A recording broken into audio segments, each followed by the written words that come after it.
Broads Talking Politics. I am one of your hosts, Sophie, and I am here to talk about reproductive justice. We have a very special guest coming up, and at the end of this segment, we're also going to have several stories where Kelly and I interview women who have stories to tell about their abortions. So I'm here with your other co-host, Kelly. Hey, everybody. And Sarah Whedon. Sarah, why don't you introduce yourself? Thank you. I'm so happy to be in this conversation with you tonight, Kelly and Sophy. So I'm Sarah Whedon. I'm in the Boston area. I am sometimes an academic and teach women's and gender studies. Sometimes try to get away from academia. And I run a small business creating educational opportunities online for full spectrum doulas. And I live in, did I say I'm in the Boston area? I can't remember if I started with that, but You did. I am with a partner and some kids and some cats. And as I've recently discovered, everybody I know in Boston knows each other, so it turns out that Sarah knows everyone else I know in Boston. Right. It's a tiny world. We'll have to talk. I know people in Boston too. We'll have to see if you know them as well. Oh, great. I can't wait to find out who you know. Challenge accepted. So today our topic is reproductive justice. And I wanted to start with a question that Kelly had brought up, which is, where are we each coming from on this question? How did you come to your understanding of reproductive justice? What's your history with reproductive justice? And what are your experiences with it? Do you want me to start? Sure, go for it. So I am actually coming at this as a person who was not always pro-choice. I'm a Christian, and actually becoming a Christian is one of the things that made me more pro-choice. But initially, as a younger teenager, I was pretty, why do they want to kill the babies? And then I found out that my grandmother had an abortion, an illegal abortion, a self-induced abortion. And this changed my opinion pretty dramatically, because I realized that I probably wouldn't be around if it weren't for that abortion. So I started thinking it through a little bit more. I went to graduate school for Bible and studied the Bible more closely. And I formed now a much more pro-choice opinion. I now oppose restrictions on abortion in any way, shape, or form. So that's me. So this is Kelly. I was raised Catholic. You know, I started questioning a lot of stuff in the church pretty early, but the abortion issue definitely stuck with me longer than a lot of the other Catholic doctrines. So, you know, I had been taught to believe that conception was the start of life, and that thus abortion was murder. And I was a feminist. I was raised as a feminist. I was always a feminist, but I sort of thought of myself as a pro-life feminist, I guess. And that continued for a while. I've never had an abortion, but I did have a friend in high school ask me to drive his girlfriend to another state to get an abortion. And I remember being very uncomfortable. I mean, I don't know how I could have, driven to another state without my parents knowing anyway, so that, that's a whole different set of things that I was thinking about. But I also was very uncomfortable with it.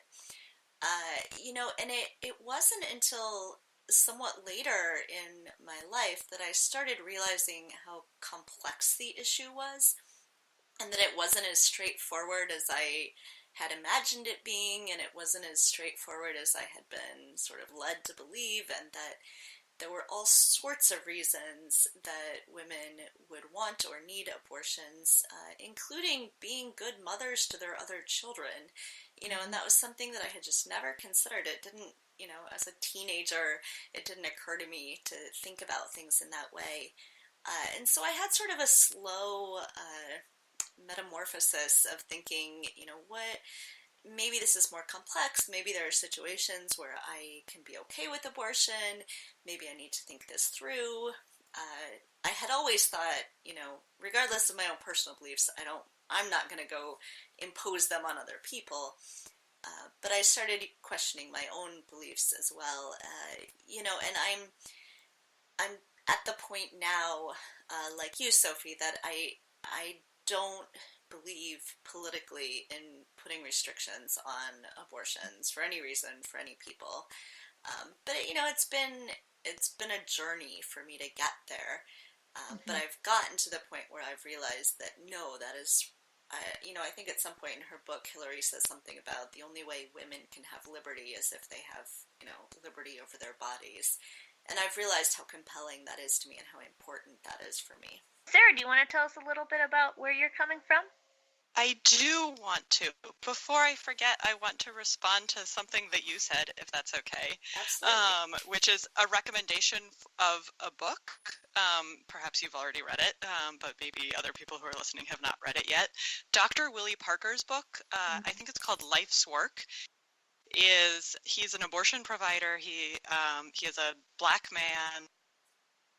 He is a firm Christian believer, and he writes about how that all of that makes sense to him, and how his abortion provision practice is rooted in his Christian theology. And it's a great read. So I recommend that book. But that doesn't tell you anything about how I'm coming to this today. So I didn't actually really grow up with a whole lot in the way of ideas about abortion. I didn't actually know what I thought about it. I wasn't indoctrinated in a pro-life or a pro-choice perspective, but I did grow up with a strong knowledge of the story about how I was born at home attended by a midwife, and how my younger sister was born at home attended by a midwife, and I was there for that, so I have a little bit of memory of that. And this is relevant because I grew up with an awareness of reproductive choices being more complicated than I think a sort of straightforward narrative about having OBGYN care, and an awareness of a bigger picture of the women's health movement.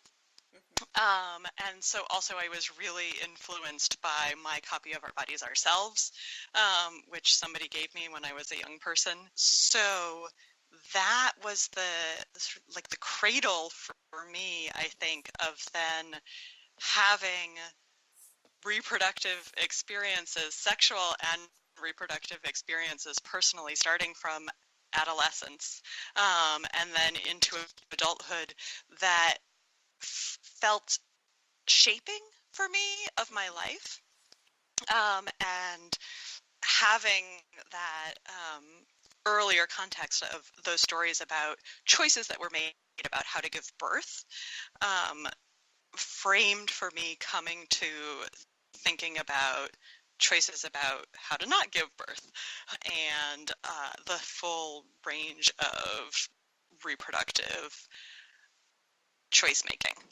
I'm sort of reflecting on my own experience, and my mom was a Lamaze instructor, and she'd given birth in a hospital, and it had been sort of very traditional hospital birth in that sense.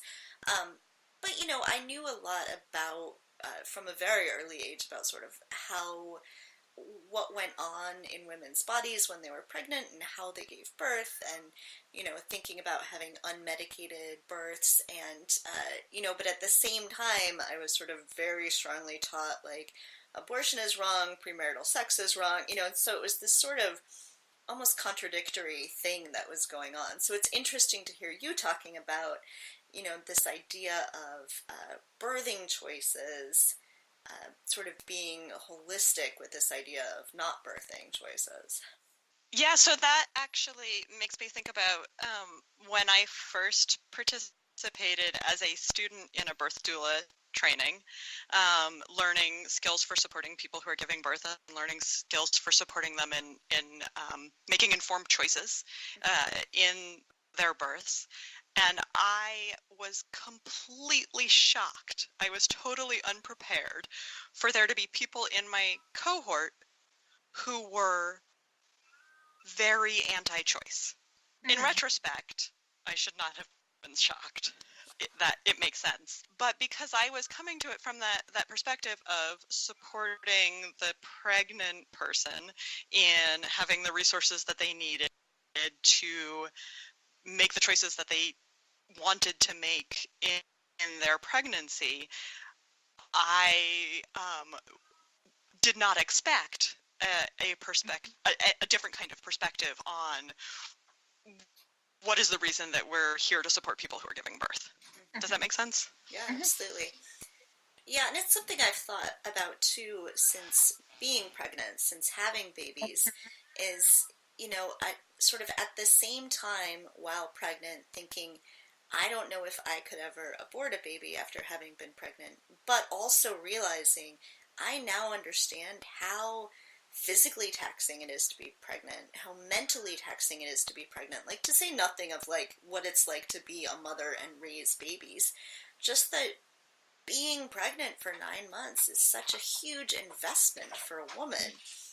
And that's something it's really difficult to fully understand until you've been pregnant. Oh my gosh, I agree so much. I was really interested. We planned to become pregnant with my son, and I was very interested to see how that would affect my opinion of abortion. I thought, because sometimes people assume that pregnant women are anti-choice. They're like, oh, well, now you're pregnant, so you couldn't, you couldn't support legalized abortion. I don't know how that works, but it actually made me more firmly pro-choice, because I remember just laying there and thinking, I'm so miserable. If I didn't want this baby with every single fiber of my being, this would be the worst moment of my life every single day for these next 9 months. It was awful. And birth was awful for me. Everything was awful.